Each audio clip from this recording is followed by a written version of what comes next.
Hello everyone, this is Surabhi. Welcome to Study Hacks. कैसे हो सब? आई होप आप लोग सब ठीक है, अपनी स्टडी को बेहतरीन तरीके से कवर अप कर रहे हैं। डिस्कशन जो रहेगा 1 एंड 2 मार्च का कंबाइन है, ये कंबाइन सेशन होगा डेली इंपॉर्टेंट न्यूज़ का। तो आइए आज का डिस्कशन हम लोग स्टार्ट करते हैं। यहाँ पे जो बात की जा रही है international inter governmental panel on climate change, जिसको आईपीसीसी हम बोलते हैं। तो रिसेंटली ही इसकी सेकेंड पार्ट जो रिपोर्ट का सेकेंड पार्ट जो था वो अभी यहाँ पे रिलीज किया गया है आईपीसीसी का। तो ये सेकंड पार्ट था इस सिक्स्थ असेसमेंट रिपोर्ट का। ठीक है, तो पहले 2021 में आई गई। ठीक है, अब 2022 में आपको ये रिपोर्ट देखने को मिली। तो इसका जो टाइटल है climate change impact risk and vulnerability and adaptation option. तो इस सेकंड पार्ट का ये क्या है, टाइटल है आईपीसीसी की जो अभी रिपोर्ट निकल के आई है। ठीक है, फर्स्ट पार्ट जो था 2021 में इसको रिलीज किया गया, physical science of climate change इसका टाइटल था।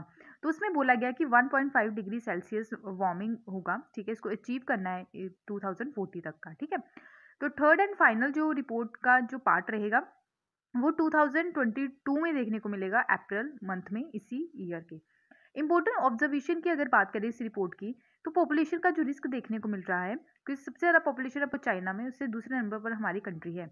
तो 3.5 बिलियन पीपल जो है, अप्रोक्स 45% ग्लोबल पॉपुलेशन है, जो काफ़ी ज़्यादा हाईली रिस्क देखने को मिल रहा है हमारे प्लानट के ऊपर। ठीक है, इंडियन सेनेरियो की बात करें तो रिपोर्ट में आइडेंटिफाई किया गया है India one of the vulnerable hotspot area है हमारी कंट्री की अगर बात करें तो सेवरल रीजंस जो है, इंपॉर्टेंट सिटीज जो है वो हाई रिस्क फेस कर रही है, स्पेशली क्लाइमेट डिजास्टर का आज के टाइम में, जैसे कि फ्लड आ गया, सी लेवल राइज हो गया and heat waves. Latest report जो है ये वार्न कर रही है कि मल्टीपल डिजास्टर हो सकते हैं आने वाले टाइम में क्लाइमेट चेंज की वजह से। ठीक है, अलग अलग पार्ट्स में वर्ल्ड के नेक्स्ट 2 डिकेड्स तक। ठीक है, मल्टीपल क्लाइमेट हिजार्ड्स की बात करें तो simultaneously multiple climate and non climate risk will interact. Couple system की बात करें तो स्ट्रॉन्ग फोकस देने की जरूरत है, स्पेशली जो क्लाइमेट का जो मुद्दा है, इकोसिस्टम का जो मुद्दा है, इसमें इंक्लूडिंग है बायोडाइवर्सिटी भी और ह्यूमन सोसाइटी भी।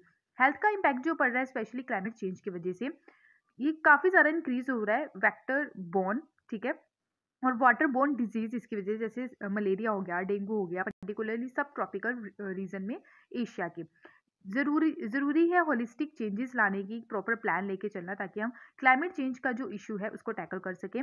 ठीक है, तो माइनर मार्जिनल और जो रिएक्टिव एंड इंक्रीमेंटल चेंजेस हैं वो लाने की ज़रूरत है। उसके अलावा टेक्नोलॉजी एंड इकोनॉमिक चेंजेस की भी काफ़ी ज़्यादा ज़रूरत है। ठीक है, सोसाइटी में स्पेशली लोगों को अवेयर कराने की ज़रूरत है। और उसके अलावा adaptation and build resilience reduce करना है हमने क्लाइमेट रिस्क को। ठीक है, अलग लेवल पे। और guarantee and equitable and just development and achieve societal goals लाने की ज़रूरत है। क्लियर, ताकि प्रॉपर गोल सेट किए जा सके, उन गोल्स के ऊपर काम करना काफ़ी ज़्यादा इंपॉर्टेंट है। ठीक है, तो क्लाइमेट चेंज के कॉजेज क्या, इम्पैक्ट क्या है, रिस्क क्या है, तो यहाँ पे आप देख सकते हैं। ठीक है, इकोसिस्टम इंक्लूडिंग बायोडाइवर्सिटी पे काफ़ी ज़्यादा रिस्क देखने को मिलता है, ह्यूमन सोसाइटी पे। ठीक है, उसके अलावा आने वाले टाइम में क्लाइमेट चेंज के कारण बहुत ज़्यादा प्रॉब्लम्स देखने को मिल सकती है, इम्पैक्ट पड़ेगा स्पेशली लैंड पे, फ्रेश वाटर, कोस्टल एरिया पे, ओशियंस पे, इकोसिस्टम एंड उन जो बायोडाइवर्सिटी है। ह्यूमन सिस्टम की बात करें तो सोसाइटल, एनर्जी, इंडस्ट्रियल, ठीक है, अर्बन रूरल इंफ्रास्ट्रक्चर के ऊपर काफ़ी ज़्यादा इम्पैक्ट पड़ सकता है अगर इसको कंट्रोल नहीं किया गया तो। अब बात करते हैं आईपीसीसी के बारे में, यानी कि inter governmental panel on climate change के बारे में। ये एक इंटरनेशनल बॉडी है। ठीक है, ये रिलेटेड है क्लाइमेट चेंज का जो इशू रहता है उसको देखने के लिए। और ये सेटअप किया गया 1988 में by the World Meteorological Organization के द्वारा and United Nation Environment Programme के द्वारा। और ये पॉलिसी मेकर जो चीज़ें हैं वो प्रोवाइड करवाता है, रेगुलर असेसमेंट रिपोर्ट निकल के आती है, साइंटिफिक बेसिस जो है क्लाइमेट चेंज पे, एंड इम्पैक्ट रहते हैं जो, और फ्यूचर रिस्क रहते हैं उसको कैसे हमने कम करना है, उसके ऊपर यहाँ पे चर्चा की जाती है, इनकी जो रिपोर्ट निकल के आती है। ठीक है, उसके अलावा ये साइंटिफिक बेसिस पे फॉर ऑल गवर्नमेंट जितनी भी है, ठीक है, वर्ल्ड में जितने भी गवर्नमेंट्स हैं, ठीक है, तो साइंटिफिक बेसिस पे यहाँ पे रिपोर्ट निकल के आती है, ताकि क्लाइमेट रिलेटेड जो पॉलिसी है वो बनाई जा सके, नेगोशिएट किया जा सके यूनाइटेड नेशन क्लाइमेट जो कॉन्फ्रेंस है, और United nation framework convention on climate change. Next यहाँ पे बात की जा रही है इंटरनेशनल इंटेलेक्चुअल प्रॉपर्टी इंडेक्स के बारे में। अभी हाल ही में ही रिसेंटली इंडिया की जो रैंक है वो इम्प्रूव हुई है ओवरऑल इंटरनेशनल इंटेलेक्चुअल प्रॉपर्टी। ठीक है, तो स्कोर रहा 38.4% टू 38.6%, यानी कि पहले 38.4% था, अभी 0.2% इंक्रीज हुआ है। और हमारी रैंक रही है 43rd आउट ऑफ 55 कंट्रीज में से। ठीक है, इंटरनेशनल इंटेलेक्चुअल प्रॉपर्टी इंडेक्स क्या है? ये एनुअली रिपोर्ट यानी कि देखने को मिलती है इसकी, जो रिपोर्ट पेश की जाती है वो है यूएस चैम्बर ऑफ कॉमर्स के द्वारा, इंपॉर्टेंट है, याद रखिएगा। ठीक है, 2022 का जो इंडेक्स है उसमें टॉप किया है, यूएसए के द्वारा टॉप किया गया है, 95.4% स्कोर यहाँ पे देखने को मिला। 2020 में ऑल्सो यूएस चैम्बर जो है इंटरनेशनल आईपी इंडेक्स, जो टाइटल यहाँ पे रखा गया इसका इंडेक्स का, art of the possible title रखा गया। इसके अलावा जो इकोनॉमीज हैं अलग अलग कंट्रीज की, जो 21st सेंचुरी की बात करें तो नॉलेज बेस्ड इकोनॉमी होनी चाहिए और मोर इफेक्टिव आईपी प्रोटेक्शन होना चाहिए, उसके थ्रू सारी चीज़ें यहाँ पे अचीव करने की बात की गई है। अगर 8th एडिशन की बात करें तो इंडेक्स जो मैप है आईपी इकोसिस्टम का, 53 ग्लोबल इकोनॉमीज यहाँ पे काउंट की जाती है, जिसमें हमारी कंट्री भी है, और रिप्रेजेंट करती है ये ग्लोबल ग्रोस डोमेस्टिक प्रोडक्ट कितना, 90%। उसके अलावा बात करें, इंडेक्स जो है इवेल्युएट करता है ये IP framework, each economy across 50 unique indicators इसमें रहते हैं, काउंट किए जाते हैं, जिसमें से कुछ हैं यहाँ पे ओवरऑल आईपी जो इकोसिस्टम है, 9 कैटेगरीज जो हैं जो प्रोटेक्ट करती हैं, स्पेशली जो पेटेंट रहता है। पेटेंट क्या होता है कि किसी के द्वारा ये जो मेडिसिन है, स्पेशली कोविड की जो मेडिसिन है वो क्या की गई है, डेवलप की गई है, ठीक है।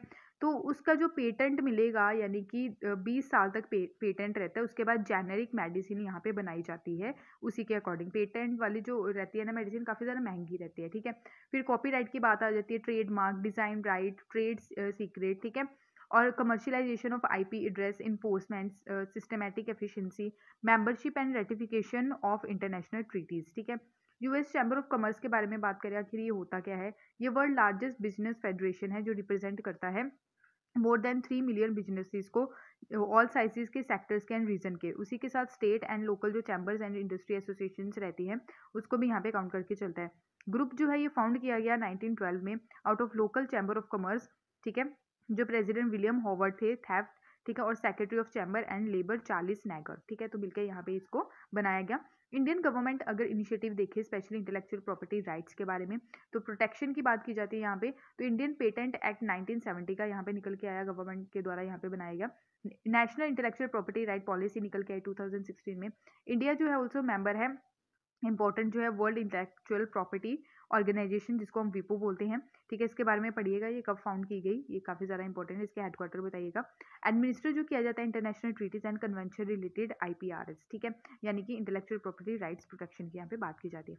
नेक्स्ट यहाँ पे बात की गई है जन औषधि दिवस के बारे में, जो काफ़ी ज़्यादा इंपॉर्टेंट है। अभी हाल ही में pharmaceuticals and medical devices bureau of India के द्वारा, ठीक है, अंडर डिपार्टमेंट ऑफ फार्मास्यूटिकल्स, तो सेलिब्रेट किया गया 4th जन औषधि दिवस, ठीक है, 4th यहाँ पे सेलिब्रेट किया गया है हाल ही में ही, ठीक है। तो जितनी भी एक्टिविटीज़ हैं ये ऑर्गेनाइज करवाई गई अंडर आज़ादी का अमृत महोत्सव। तो सेवरल इवेंट्स यहाँ पे देखने को मिले, 75 लोकल्स जनरेट की जाएगी यहाँ पे अवेयरनेस लोगों में जेनरिक मेडिसिन के नाम पे, ठीक है, यानी कि जेनरिक मेडिसिन का क्या क्या फ़ायदा है यहाँ पे लोगों को अवेयर किया जाएगा। जेनरिक यानी कि जब पेटेंट खत्म हो जाता है जिस मेडिसिन का, तो फिर जेनरिक मेडिसिन जो है ये यहाँ पे बनाई जाती है, जिसमें हमारी कंट्री इसमें टॉप में है जेनरिक मेडिसिन में। और बेनिफिट होगा स्पेशली जन औषधि परियोजना का। थीम याद रखिएगा, ठीक है, जन औषधि दिवस की, तो जन औषधि जन उपयोगी, ठीक है, तो ये थीम है, इंपॉर्टेंट है, याद रखिएगा। प्रधानमंत्री भारतीय जन औषधि परियोजना, इसके बारे में हम पढ़ लेते हैं। ये लॉन्च किया गया डिपार्टमेंट ऑफ फार्मास्यूटिकल के द्वारा 2008 में अंडर जन औषधि कैंपेन के अंडर। फिर इसको रिवैम्प किया गया प्रधानमंत्री जो है भारतीय जन औषधि 2015-16 में, ठीक है, bureau of pharma PSU of India, तो ये इंप्लीमेंट करने वाली ये एजेंसी है इस योजना को। Bureau of Pharma Public Sector Undertaking जो है ये हमारी कंट्री में वर्क करती है under Ministry of Chemical and Fertilizer. आज के टाइम में केमिकल और फर्टिलाइजर मिनिस्टर कौन है ये जाके जरूर देखिएगा और इसका आंसर कॉमेंट सेक्शन में जरूर दीजिएगा। बीपीपीआई जो है ये डेवलप किया गया, इनके द्वारा ऑल्सो ये डेवलप किया गया जनौषधि सुगम एप्लीकेशन भी, ठीक है। तो आई होप आपको ये क्लियर हुआ होगा। नेक्स्ट बढ़ते हैं, मेडिकल जो है ये, ठीक है, स्पेशली जो मेडिसिन है ये, इसका प्राइस जो रहता है जेनरिक का वो काफ़ी ज़्यादा कम होता है, ठीक है। तो मैक्सिमम 50% एवरेज जो प्राइस टॉप ब्रांड जो रहते हैं ब्रांडेड मेडिसिन का, तो 50% आपको कम देखने को मिलता है। प्राइस जो है जन औषधि मेडिसिन का ये काफ़ी ज़्यादा सस्ता होता है, चीपर होता है, एटलीस्ट यहाँ पे 50% एंड सम केसेस 80% टू 90% जो मार्केट प्राइस जो रहता है ब्रांडेड मेडिसिन का।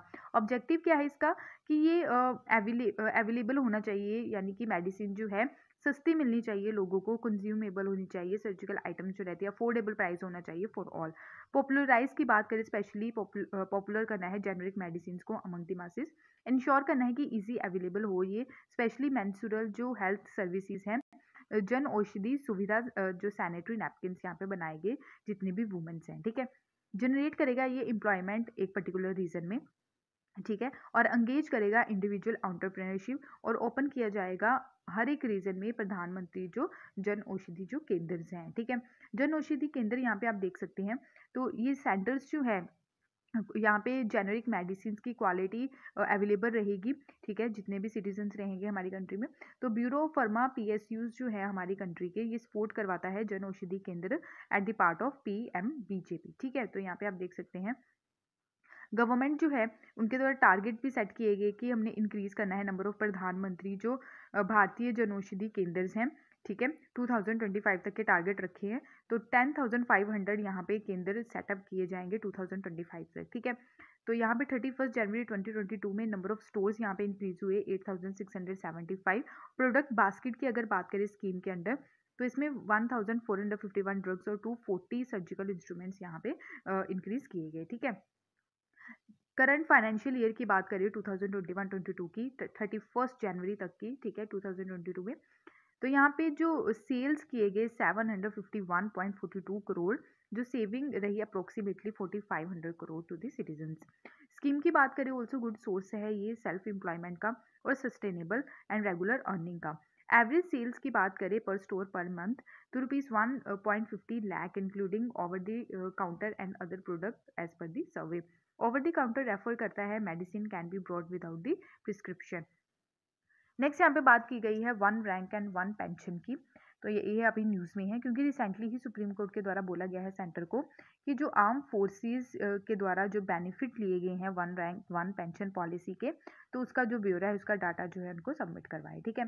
तो वन रैंक वन पेंशन की बात करें तो ये पेमेंट जो रहता है same pension of military officers जो रहते हैं सेम रैंक के and same length of services irrespective of the date of retirement, ठीक है। तो ये वन रैंक और वन पेंशन के अंदर आता है, स्पेशली जो रिटायर हो चुके हैं आर्मी पर्सनल्स, ठीक है। तो एक्स सर्विस मैन यहाँ पे काउंट किए जाते हैं।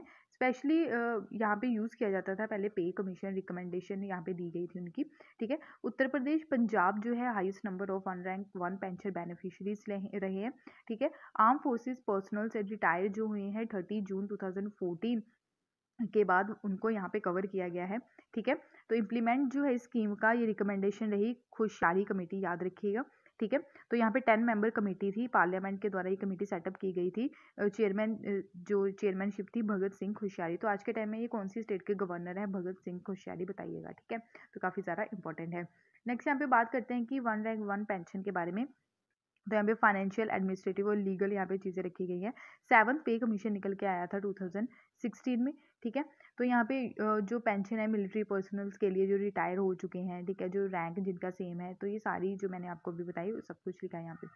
यहाँ पे न्यू बात की जा रही है जो डिमांड है राज्यसभा में सीट की, स्पेशली चंडीगढ़ जो यूनियन टेरिटरी है उसका मुद्दा यहाँ पे निकल के आया है। तो रिसेंटली ही चंडीगढ़ के जो म्यूनसिपल कॉर्पोरेशन है उनके द्वारा अप्रूव किया गया है प्रपोजल की अमेंड किया जाएगा आर्टिकल 80 जो है हमारी कॉन्स्टिट्यूशन का, स्पेशली जो रिप्रेजेंटेटिव रहेगी राज्यसभा में चंडीगढ़ यूनियन टेरिटरी की। आर्टिकल 80 जो है हमारे कॉन्स्टिट्यूशन का, ये डील करता है स्पेशली काउंसिल ऑफ स्टेट्स जो है जिसको हम अपर हाउस और राज्यसभा बोलते हैं, उसकी सीट्स के बारे में यहाँ पे बात करता है। इसके अलावा चंडीगढ़ जो है ये रिप्रेजेंटेशन जो है राज्यसभा में इसकी नहीं है। तो बिल जो है ये प्राइवेट मेंबर बिल रहेगा। प्राइवेट मेंबर बिल क्या होता है इसके बारे में हम डिटेल में आगे डिस्कस करेंगे, ठीक है। तो इसका जो बिल का जो प्रोविज़न है, ठीक है, रिप्रेजेंटेटिव जो रहती है यूनियन टेरिटरी की, स्पेशली चंडीगढ़ की यहाँ पे बात की जा रही है, तो इलेक्टोरल कॉलेज के बेस पे यहाँ पे सारी चीज़ें जो हैं की जाती हैं। तो इलेक्टोरल कॉलेज जो है ये कंसिस्ट करता है इलेक्टेड मेंबर जो है म्यूनसिपल कॉर्पोरेशन ऑफ चंडीगढ़ के, जो कॉन्स्टिट्यूट किया गया Punjab Municipal Corporation Extension to Chandigarh Act 1994 के अंडर, जो आर्टिकल 80 में यहाँ पे बात की गई है। अमेंडमेंट जो है ये 4th शेड्यूल में अमेंडमेंट से रिलेटेड चीज़ें रखी गई हैं, ठीक है। हमारे जो 12th शेड्यूल है, ठीक है, उसमें एंट्री 32 चंडीगढ़ के बारे में बात करता है। तो 4th शेड्यूल कंटेन करता है प्रोविजन जितने भी allocation of seats of Rajya Sabha, ठीक है। तो इसमें नंबर ऑफ सीट्स रिप्रेजेंटेड रहती है काउंसिल ऑफ स्टेट्स राज्यसभा में each state and union territory, ठीक है। चंडीगढ़ की बात करें, चंडीगढ़ जो है वो यूनियन टेरिटरी है, तो विदाउट एनी लेजिस्लेटिव असेंबली है, जैसे कि आप देख सकते हैं दिल्ली में, पुडुचेरी में और आने वाले टाइम में जे.एंड.के में भी आपको लेजिस्लेटिव असेंबली देखने को मिलेगी, बट चंडीगढ़ में नहीं है। ठीक है, उसके अलावा चंडीगढ़ जो है, चंडीगढ़ के जो रेजिडेंट है वो इलेक्ट किए जाते हैं एंड एमपी 5 ईयर्स के लिए, डायरेक्ट वोटिंग यहाँ पे होती है। यूनियन टेरिटरी जो है पुडुचेरी है, जम्मू और Kashmir and national capital of territory, representation है इनकी राज्यसभा में। While Ladakh, Chandigarh, Dadra Nagar Haveli, Daman and Diu, Andaman Nicobar and Lakshadweep island जो है अनरिप्रेजेंटेड है अपर हाउस में। ठीक है, अब प्राइवेट मेंबर बिल के बारे में हम यहाँ पे बात करते हैं। प्राइवेट मेंबर बिल यानी कि कोई भी एमपी जो मिनिस्टर नहीं है, ठीक है, तो वो रेफर करता है जो बिल, वो होता है प्राइवेट मेंबर बिल। ठीक है, यानी कि एमपी जो मिनिस्टर नहीं है, मिनिस्टर की कैटेगरी में नहीं है, तो वो अगर बिल लेके आए, that is private member bill. तो ड्राफ्ट और रिस्पॉन्सिबिलिटी जो रहती है मेंबर के द्वारा कंसर्न किया जाता है, इंट्रोड्यूस किया जाता है इसको। House required the 1 month of the notice. Government जो है, गवर्नमेंट बिल और पब्लिक बिल जो है ये इंट्रोड्यूस किए जाते हैं, डिस्कस किए जाते हैं any day. Private member bill जो है ये इंट्रोड्यूस एंड डिस्कस किया जाता है ओनली ऑन फ्राइडे, याद रखिएगा, सिर्फ फ्राइडे में ही प्राइवेट मेंबर बिल को डिस्कस किया जाता है। अगर मल्टीपल बिल्स और बैलेट सिस्टम की बात की जाए तो सीक्वेंस रहते हैं इसको इंट्रोड्यूस करने में। पार्लियामेंट्री कमेटी जो है प्राइवेट मेंबर्स बिल पे और रेजोल्यूशन यहाँ पे लाया जाता है, जितने भी बिल्स होते हैं, और क्लासीफाई किया जाता है इसको। ठीक है, रिजेक्शन की अगर बात करें तो हाउस जो है no implication on the parliamentary confidence, government और रेजिगेशन। ठीक है, उसके अलावा यहाँ पे बात करें तो मेंबर जो है यहाँ पे can bill can be either withdraw और request of the minister concern, he may choose to press ahead to the passage. Public bill और प्राइवेट बिल में डिफरेंस क्या है ये देख लेते हैं। पब्लिक बिल जो इंट्रोड्यूस किया जाता है पार्लियामेंट में, मिनिस्टर के द्वारा किया जाता है। प्राइवेट बिल जो इंट्रोड्यूस किया जाता है, मिनिस्टर जो एमपी जो है सिर्फ एमपी है, मिनिस्टर नहीं है, उसके द्वारा किया जाता है। रिफ्लेक्ट यानी कि पॉलिसीज यहाँ पे देखने को मिलती है रूलिंग पार्टी की। ठीक है, तो प्राइवेट बिल की बात करें तो स्टैंड ऑफ होता है, स्पेशली ऑपोजिशन पार्टी यहाँ पे लेके आती है बिल। तो पब्लिक बिल की बात करें तो ग्रेटर चांस होता है अप्रूव होने में। ठीक है, यानी कि कोई बिल अगर पब्लिक बिल आया है तो ज़्यादा चांसेस रहते हैं, क्योंकि रूलिंग पार्टी के द्वारा ये बिल लाया जाता है तो पास होने के ज़्यादा चांसेस होती हैं। तो यहाँ पे लेस चांसेस प्राइवेट बिल के देखने को मिलते हैं। रिजेक्शन की बात करें तो यहाँ पे रिजेक्शन होने के भी कम चांसेस हैं। ठीक है, तो यहाँ पे आप देख सकते हैं फ्रिक्वेंटली रिजेक्ट होते रहते हैं प्राइवेट बिल। ठीक है, इंट्रोड्यूस की बात करें तो 7 डेज का नोटिस यहाँ पे दिया जाता है। यहाँ पे मंथली नोटिस होता है। ठीक है, प्राइवेट बिल में ड्राफ्ट जो है ये concern department of consultation of law department, and ये ड्राफ्टिंग रिस्पॉन्सिबिलिटी जो रहती है प्राइवेट बिल में, ठीक है, मेंबर की रहती है। ओके, अब यहाँ पे नेक्स्ट जो बात की जा रही है, मधब भाई पुरी बुच, तो अभी ये रिसेंटली ही सैबी की चेयरपर्सन बनी है, फर्स्ट फीमेल। तो मधा भाई पुरी पुंछ जो है ये फॉर्मर होल टाइम मेंबर रही सैबी की, security and exchange board of India की।